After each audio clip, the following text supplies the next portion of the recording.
ከረጅም ጊዜ ጉዳት በኋላ እንግዲህ ማቲያስ ዴሊት በሜዳ ላይ ለመመር ሲያደርግ ታይቷል። ዩናይትዶች ቫን ደ ቬን ዝውውር ለማሳካት የቶተንሃም የመውረድና ያለመውረድ ቆይታ ይወሰንባቸዋል። ተጫዋቹ የሚወርድ ከሆነ ቶተንሃም የማግኘት እድላችን ሰፊ ሊሆን ይችላል። የማይወርድ ከሆነ ግን ነገሮች ሊከብዱበት ይችላሉ።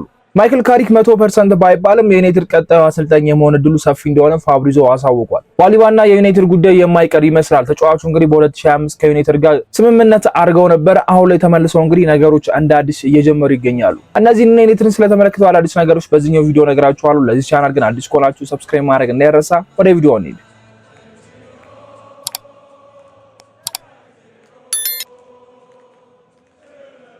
ለመጨረሻ ጊዜ እንግዲህ ኖቬምበር 30 2025 ላይ ነበረ ጨዋታውን ያደረገው ማቲያስ ዴሊት። በዛ በክሪስታል ፓላሱ ጨዋታ ላይ የመጀመሪያ አዌይ ጌማችንን ስናሸንፍ እንግዲህ የነበረው ተጫዋች ነበርና በዛ ጨዋታ ላይ 90 ደቂቃው ጨርሶ ወጥቶ ሩበን አሞሪም ከጨዋታው በኋላ የተወሰነ የጀርባ ህመም እንደተሰማው ምናምን አይነት ነገር ተናግረው ግን ደግሞ ይሄን ያህል አሳሳቢ አይደለም የሚል አስተያየት ከሰጡ በኋላ ማቲያስ ዴሊት በዛው ቀርቶ እንግዲህ ከ5 ወራት በኋላ ትሬኒንግ ሲያደርግ ታየና ዩናይትዶች የለቀቁት ቪዲዮ ላይ ፎቶ ላይ እንግዲህ በግሉ የሳር ልምምድ ላይ ሲያደርግ ነበር። ይሄንን ደግሞ ዶርጉም ሲያደርጉ ተመልክተናል። ኦልሞስት ሲዝን ኦፍ ነው የተባለው ተጫዋች እንግዲህ አሁን ላይ የመጣ ይመስላል ወይ ደግሞ የቀረበ ይመስላል። ለማይክል ካሪክ ወሳኝ ነው በሰዓት ላይ ማቲያስ ዴሊት መመለሱ። ይሄን ያለው ወሳኝ ተጫዋቹ አይደለም። በማይክል ካሪክ ስር ምንም አይነት ጨዋታ ያላረገው ሰው ነው ሩበን አሞሪም እያሉ ነው የመጨረሻ ጨዋታውን ያደረገውና ከ5 ወራት ቆይታ በኋላ በእግር ኳስ ካሪየሩ ከፍተኛ የሚባለውን ጉዳት አሁን በዩናይትድ ቤት ነው ያሳለፈውና የመጀመሪያዎቹ ወራት ላይ ማቲያስ ዴሊት የነበረው እንቅስቃሴ ምን ያህል አሪፍ እንደነበር የምናስታውሰው ነው።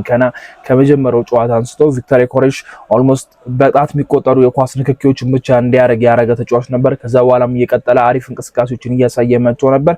ግን ደግሞ ያቺ ጉዳት ነገሮችን አበላሽታበት እሱ ሙሉ ለሙሉ ጠፋ ማለት ይቻላል። ዩናይትድ ሲሻሻል የዩናይትድ ከፍታ ውስጥ ስሙ ማይጠቀሰው ደግሞ ያልገነነው ተጫዋች ነው ማለት እንችላለን። ዩናይትድ በሰዓት ላይ በነማዝራዊ ተቸግሮ በሚጫወተበት ሰዓት እሱ ጉዳት ላይ ነበር። አሁን ለማቲያስ ዴሊትም ለማይክል ካሪክም አሪፍ ከሆነ አሪፍ ነው። ግን ለማይክል ካሪክ ይሄን ያህል ይጠቅማል ብዬ አላስብም። ምክንያቱም ዩናይትድ ኦልሬዲ የቻምፒየንስ ሊግ ቦታውን አረጋግጠዋል ማለት እንችላለን። አንድ ጨዋታ ነው የቀረው።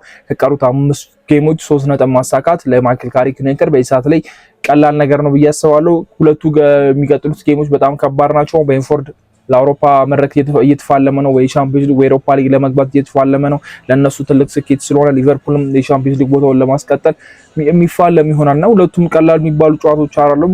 ዩናይትድ በሁለቱም 3 ነጥብ ያገኛል በቀላሉ ማለት አንችልም። ሊያሸንፍ ይችላል ብለን ግን መናገር እንችላለን። በተለይ የኦልድ ትራፎርዱን ጨዋታ ያሸንፋል ብለን ማውራት ያዳግት አይመስለኝም። አይኖ በሊድስ ዩናይትድ ተሸነፈናል፣ ግን ያንን ከጨዋታ ውጪ ስለነበረ ቴምፖ ልክ ስላልነበረ ብለን ማለፍ እንችላለን።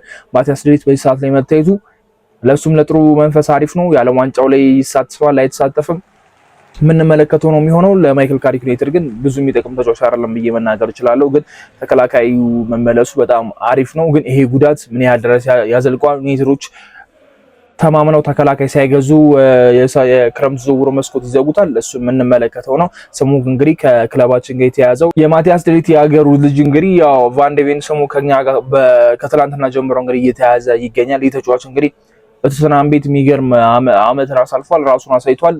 የትልቅ ቡድን ተጫዋች እንደሆነም እያስመሰከረ የሚገኝበት ታይም ላይ ደርሷልና አሁን ላይ ቶተንሃም ያለው ደረጃ ለነዚህ ተጫዋቾችን የማስቀመጥ ወይ ደግሞ ክለብ ውስጥ እንዲቀሩ ወይ ደግሞ ቻምፒየንስ ሊግ ወርደው እንዲጫወቱለት የሚያደርግ አይደለም። እነዚህ ተጫዋቾች ፕሪሚየር ሊግ እና ትላልቅ ቡድኖች ላይ ቻምፒየንስ ሊግ ላይ መጫወት እንደሚፈልጉ በጣም ግልጽ ነው። ተጫዋቹ አሁን ዩናይትዶች እያጠኑበትና እሱን ለማስፈረም ይሞክራሉ የሚሉ ዜናዎች ከተሰሙ በኋላ አዳዲስ መረጃዎች በደንብ እየወጡ ይገኛሉ። ቶተንሃም የሚወርድ ከሆነ ተጫዋቹን ለማግኘት ዩናይትዶች በጣም ቀላል ይሆንላቸዋል። የማይወርድ ከሆነ ግን ቶተንሃሞች ተጫዋቹን እንደማይለቁት ነው የተነገረ የሚገኘው። የቶተንሃም ቀጣይ ጨዋታዎች እና መውረድ አለመውረድ ዩናይትዶች አዲስ ተከላካይ ወይ ደግሞ አዲስ ተከላካይ ብቻ ሳይሆን በሊጉ አሪፍ የሆነውን ተከላካይ ሊመጥናቸው የሚችለውን ተከላካይ ሊጠቀሙበት የሚችሉን ተከላካይ ትልቅ የሚባል አሁን ሃሪ ማጉዌርን በጃንዋሪ እንኳን ቢያጡት አይኖ የ1 አመት ውል አለ። ግን ደግሞ ያ ውል ዩናይትዶች ሆነ ሽግግር ለመፍጠር የተጠቀሙበት ነገር ነው እንጂ እነ ማቲያስ ዴሊት እነ ማርቲኔዝ ዝግጁ ሲሆኑ ማጉዌር ቋሚ ሆኖ የምናይበት አጋጣሚ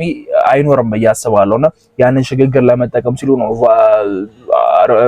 ማጉየርን ያቆዩትና ቫንደቬን የሚመጣው ከሆነ የማጉየር ነገር ኦልሞስት ያለቀለት ጉዳይ ይመስላል። ቤንች ላይ መመልከታችን የማይቀር ነገር ነው። ወይ ደግሞ በጃንዋሪ ዝውውር የመሰናበት እድሉ ሊሰፋ ይችላል ብዬ አስባለሁ ነው የቶተንሃም መውረድ አለመውረድ ያው የቫንደቬን ዝውውር ላይ ገብቶበታልና ከዛ በተጨማሪ ደግሞ ሊቨርፑል ተጫዋቹ የሚፈልገው ከሆነ ዩናይትድ ነገሮች ያበቃለት ይመስላል የሚሉ መረጃዎች የሚወጡ ነው። ተጫዋቹ ቀጥታ የሚመርጠው ሊቨርፑል እንደሆነ እየተነገረ ነውና ሊቨርፑል ደግሞ ቫን ዳይክ ኦልሞስት የእግር ኳሱ የመጨረሻ ኬሪየር ላይ እየደረሰ ነው። ኮናቴን ኮንትራክት ሊያራዝሙለት ይችላሉ። ግን ደግሞ ሌላኛው የሀገሩ ልጅ እንግዲህ ቫን ዳይክ ያለበት ክለብ ነው። የእሱ ምርጫ ሊቨርፑል እንደሚሆን እየተነገረ ነው። ዩናይትዶች በተጫዋቾች እንግዲህ በጣም እየተበለጡ ይገኛሉ። በጃንዋሪ ዝውውር ሲሜኒዮ ሲቲ መርጦ ሄደ።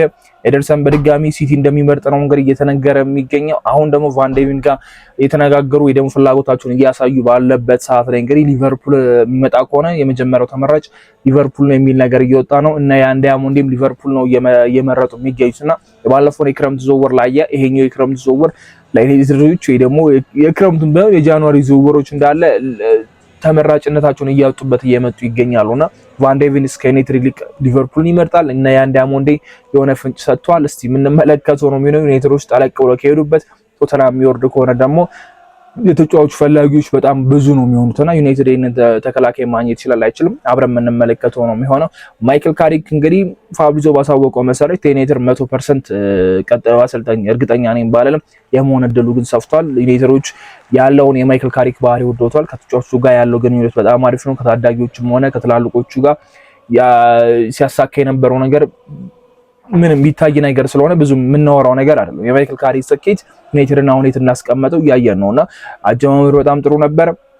መሀል ላይ የተወሰነ መንገጫገጭ መጥቶ ነበር፣ ግን ያንን ነገር አስተካክሎ ወደ አሸናፊነት መመለስ አሁን ደግሞ እያደረገ ያለው ጉዞም በጣም አሪፍ ነው። ዩናይትዶች እሱን የማስቀጠል ሁኔታው በጣም ሰፊ ነው። የኔግለስማን ነገር የዓለም ዋንጫው ለሱ በጣም አዳጋች ሆኖበታል ብለን መናገር እንችላለን። የዓለም ዋንጫው ፊት ለፊት ስለገባበት የዓለም ዋንጫውን ትቶ ቀጥታ ዩናይትድ ጋር መጥቶ ተቀላቅሎ የተጫዋቹ ዝውውር ላይ እንትን ማለት ቻንስ አይኖረውም እና የጀርመን ብሔራዊ ቡድን ነው ለዋንጫ የሚገመቱ ሀገራት መካከል አንደኛው ነው። ብዙ ርቀት ሊሄዱ ይችላሉ ተብሎ ይጠበቃል። ዩናይትድ ደግሞ ከሚያስፈርሟቸው ተጫዋቾች አንፃር የአሰልጣኙን ፍላጎትም የሚሰሙበት አጋጣሚ የሆነ ነገር ይፈልጋሉ።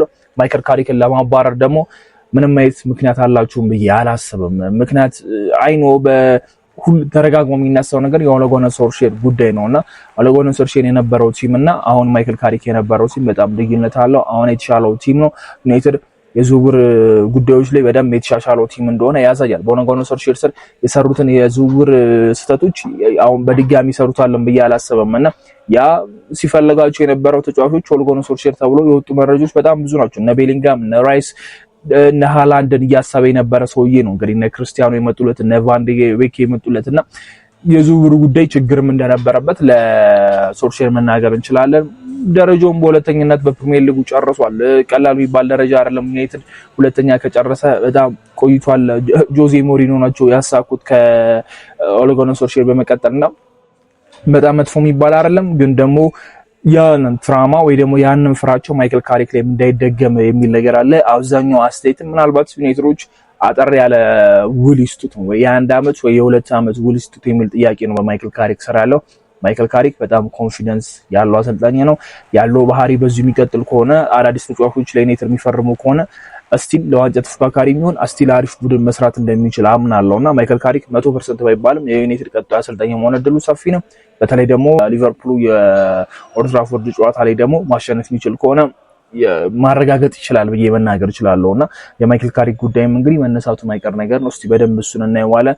ባሊባ እንግዲህ አሁን የዩናይትድ ዋነኛ ተመራጭ ሆኖ ብቅ ብሏል። የዩናይትድ መጀመሪያም ዋነኛ ተመራጭ ነበረ። በ2025 የክረምት ዝውውር ላይ ኦልሞስት ከባሊባ የነበራቸውን ነገር ዩናይትዶች ጨርሰው ነበር። በቃል ተስማምተዋል። የሆነ ወረቀት ላይ ተፈራረሙም ባይሆን ሙሉ ለሙሉ ስምምነት አድርገው ነበር። ተጫዋቹ ዩናይትድ መቀላቀል ይፈልጋል። ዩናይትድም እሱን ለማስፈረም ይፈልጉ ነበር።